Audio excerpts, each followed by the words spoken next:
couldn't have been like a few inches shorter, bro. Come on. No. All right. Could not have come better. All right. So my name's TJ, and this is my drummer Jeremiah. I'm giving him a guitar lesson and comparing it to the material inside of a course I'm writing right now. I have two objectives. One, teach Jeremiah every note on the fretboard, and number two, teach him how to play a chord anywhere on the fretboard. So we're gonna start the lesson out with a little bit about your playing and something you want to accomplish. So how long have you been playing guitar? Been teaching myself for about 4 years now. 4 years. It's about the same time I've been playing. Just be better, bro. If I get better than you at drums, I'm gonna rub it in your face. Nah, I got too much time on that. I got 11 years on drums. You can't touch that for a minute. Bro, I got like 30 minutes. I can...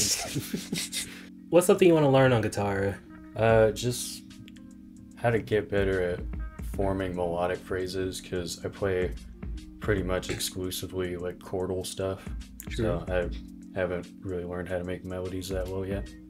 Oh, well, that's pretty much my whole thing. So there's one other thing, but I was actually listening to you talk for once and forgot it. So you're talking about more melodic stuff. So the way I think about guitar is I think of everything in pentatonics. That's how I build like all my scales. Like I can play all the modes in each position, but it's all built on my whole fretboard knowledge is based on a bunch of shapes. I think the easiest is you start on one fret, you go 1 4, 1 3, 1 3, 1 3, 1 4, 1 4. And pretty simple. I think do you know that pentatonic scale?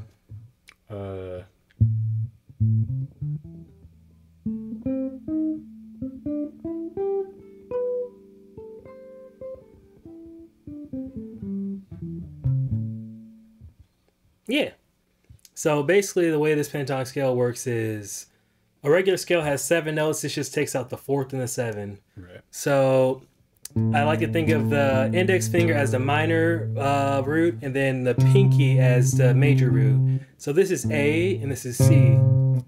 C major and A minor have the same notes. Well, you're just starting in different positions. So a C major scale sounds like... I can play a scale. And A minor sounds like...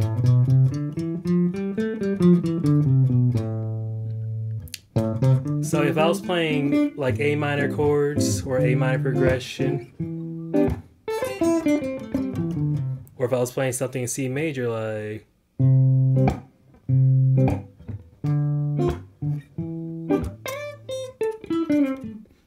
it works on both of them because you have those 5 notes that are important, and the 4 and the 7th are really situational, so they muddy things up.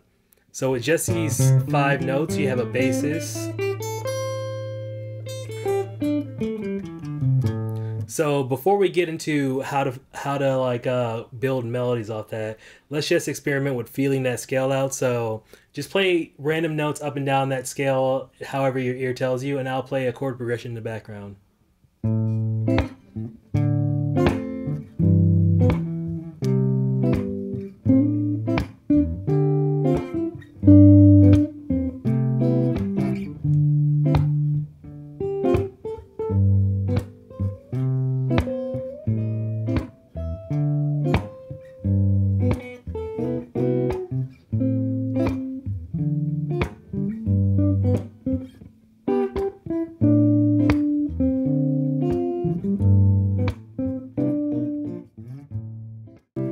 So you see how like your ear kind of like naturally gravitated to some notes, like when you're just listening, your ear naturally like, tells you where the root kind of is, and usually it's on the 5th fret of the G string. That's the C. So like if you were playing this and once you find the key, your major root is going to be on that like G string. So 1 2 3. And then your 6th, aka your minor root, is going to be here. It's going to be on the 7th fret of that D string. So if I was like, if I was playing like a blues progression, you'd want to do something more minor. But so you'd like every time you finish the lick, you land on that 6. But if I was playing something major, you'd land on the 1. So thinking of this as 1 and this is 6, you can kind of feel your way up scales. So the way a scale is laid out is everything's a whole step, so 2 frets beside the 3rd and the 4th and the 7th and the 1. So like if you're going 1, go up 2 frets for 2, up 2 frets for 3. And then you can take that 1, 2, 3 and just start building melodies off it, like Mary had a little like.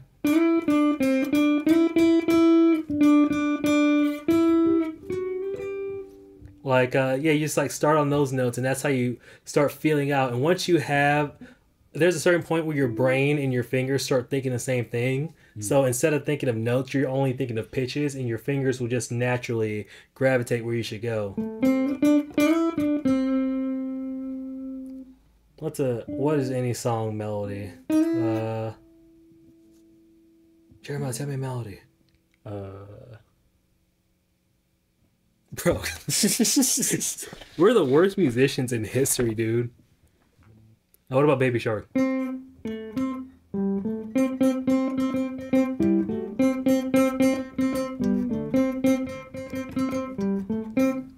So your 6th root is here, so that's just 5, 6, 1. 5, 6, 1. And the reason we're using numbers instead of letters is just so once you get comfortable with the shape, you can move it around anywhere. Because that's the key of C, but if I want to play an E flat, I just play that same shape up here. So me from the future, 2 quick things. 1, there is a PDF with pretty much all these concepts down below. I tried to make a 1-page cheat sheet so none of this would confuse anybody. And 2, the video does cut off about 10 minutes early. We're talking about like diminished and augmented chords, but everything else is that 80%, probably 90% of real content of the conversation is in the video, but it will start ending like a little bit before you feel like it should. But that's what makes it good. And what you want to do is like practice listening to songs and try finding that root, and eventually you'll get good at like finding within the few note. You'll be like, oh, that's almost close, and then your finger will just slide up to the right one, and then you can just do that shape. And the more you practice that shape, the more fluid you'll be. So the best way to practice it is to sing while you play and try to play the notes you're singing. So like Sunday morning. Sunday morning, rain is falling.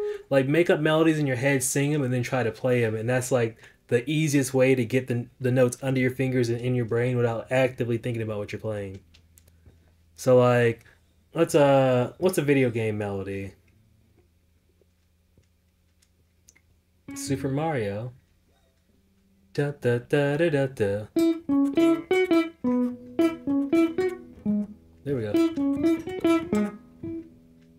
So it's in that same key we're just playing, and stay only in that shape I showed you. So up here with your pinky on the 12th fret.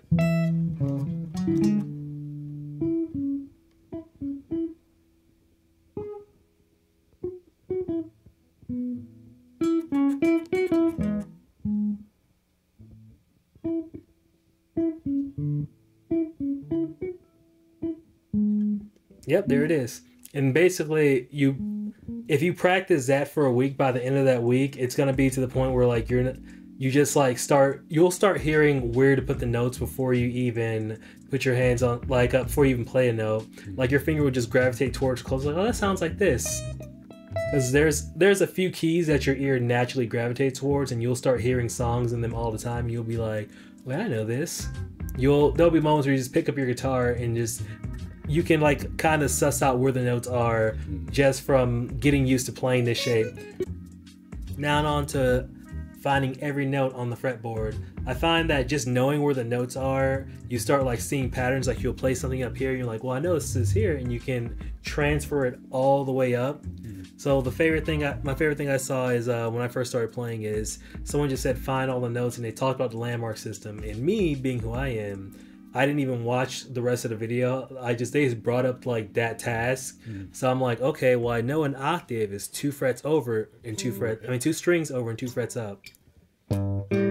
So I was like, okay, I know this is G on the bottom E string, this 3 and 1. So I'll just find all the G's first. So do you know where the first G is? Nope. The lowest G on the guitar. Can you guess where it is? Well, not lowest in pitch, but the lowest number on a fret. There you go. So you start with that one. That's G, because sometimes it's easiest just not to play a fret at all. So it's something you might not think about. G. Then you find the next two Gs. You mean like next two up? Yep. Well, the next two up on the fretboard. Well, you found it on that string, so now you know it on the bottom string too, because they're the same note. They're both E's. So anything you find on this string, you can play on the top string too. So now you know 3 Gs. There's 6 in total, I believe. 1, 2, 3, 4, 5, 6. Yep, 6 until you get to the 12th fret. So you found 3 of them so far. Can you guess where the next one is? Yep, using the octave trick, you can go from the bottom E to that E.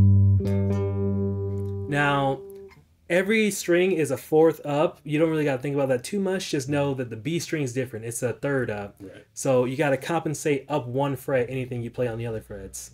So you can do the octave trick with that too, but instead of going 2 over and 2 up, you go 2 over and 3 up. So 2 strings over and 3 frets up. One of us is out of tune. So now you have 4 of the 6. Nope, that's 5 of the 6. I can't count. There's one more.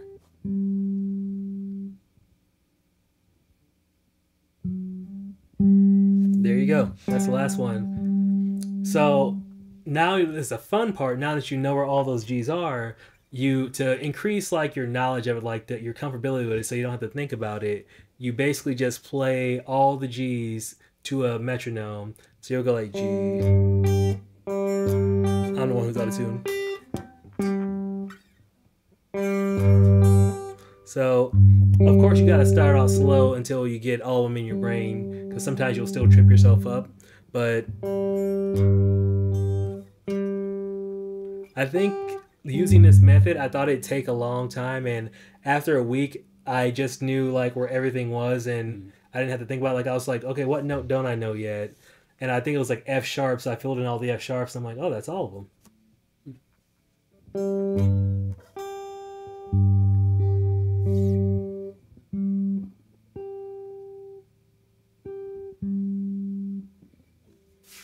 And the next one I want to, just one more note, is all the C's.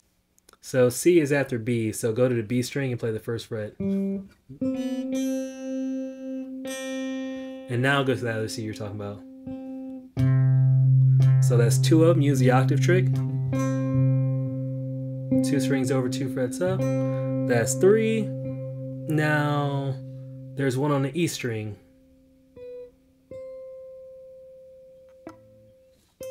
And if you know the top E string, you also know the bottom E string. That's 5. Now use the octave trick to find the last one. And now you know where every C is on the fretboard. So first you go G, then you go C, and then just keep adding notes. And the best way I found it is when you're learning a song that you like, look at the key of that song and then find that note. That way, instead of just slogging through this, I'm a person who likes to slog through stuff just to get it over with. But a song in D, it's like, okay, I'll find all the D's. So should I want to play a melody, you like we talked about going that 1, 2, 3. So now when you oh, that's not the key of D. So now when you play that 1, 2, 3, it's like, well, D is the 1, so I can do. And like I know D is up here.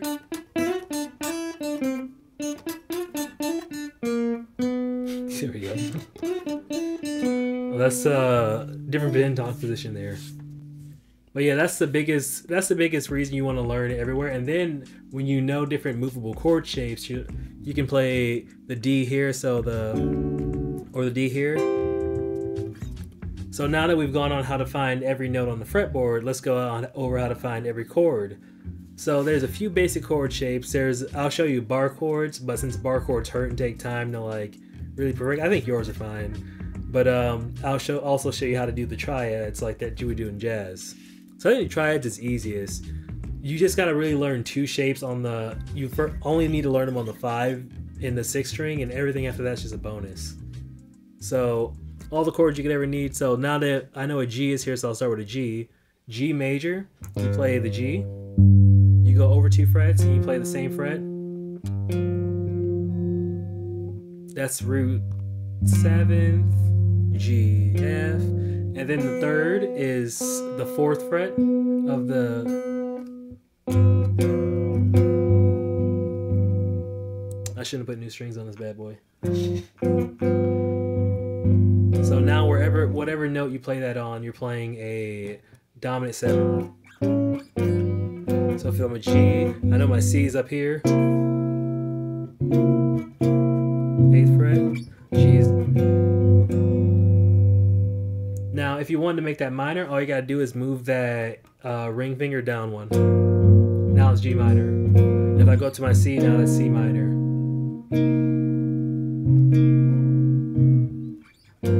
Now let's go to the 5 string, and this is like one of my favorite. I think it feels the best. Is my favorite like type of one to play. It's another dominant 7, but it's a little triangle shape. So if we're starting on the 5 string, you go C, E, B, B flat because it's a dominant. It's just a little triangle, just 3, 2, 3. So if you're playing the blues, it'd be like, so that's G, G, C, C, G, C, G. Now where do you think the D is? Then that G.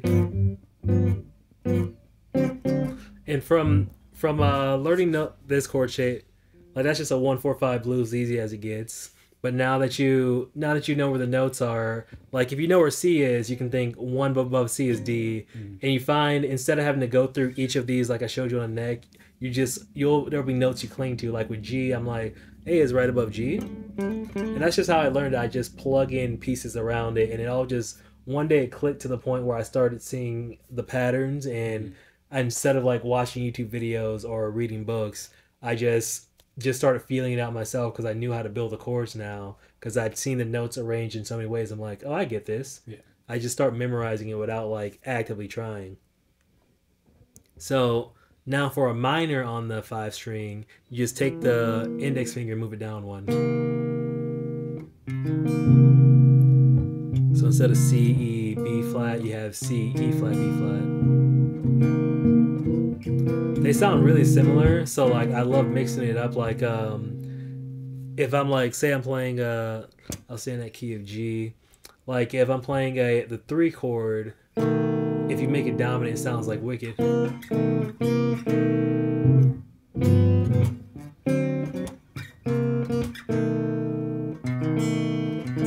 Or a better context would be like, say I was playing I'll play G up here.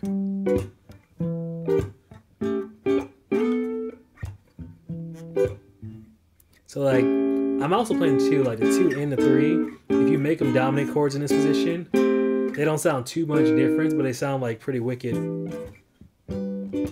There's a lot of theory to throw at you at once, might be, but it's just more concepts you can think out. You won't understand it now, but later down the line, you'll be like, oh, I see what he's talking about.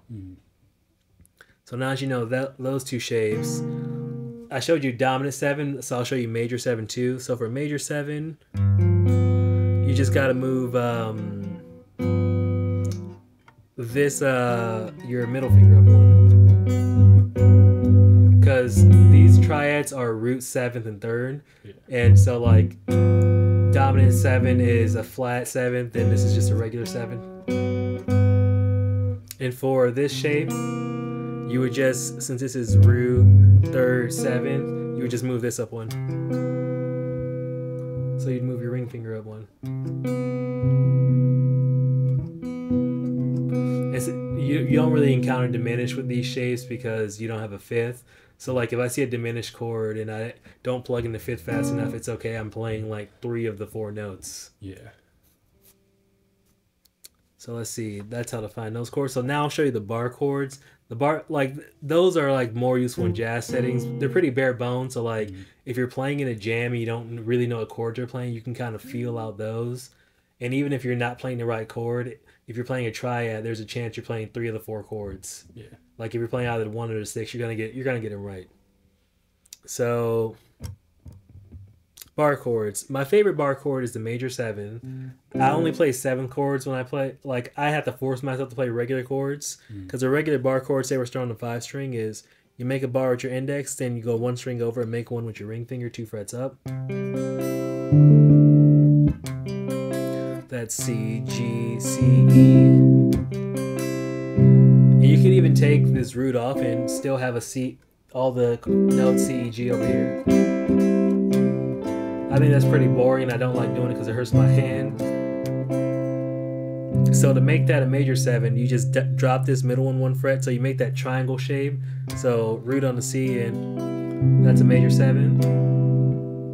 And then for a minor chord, you take this root, and instead of having it across 1, you take the B string and drop that 1. So 3, 5, 5, 6.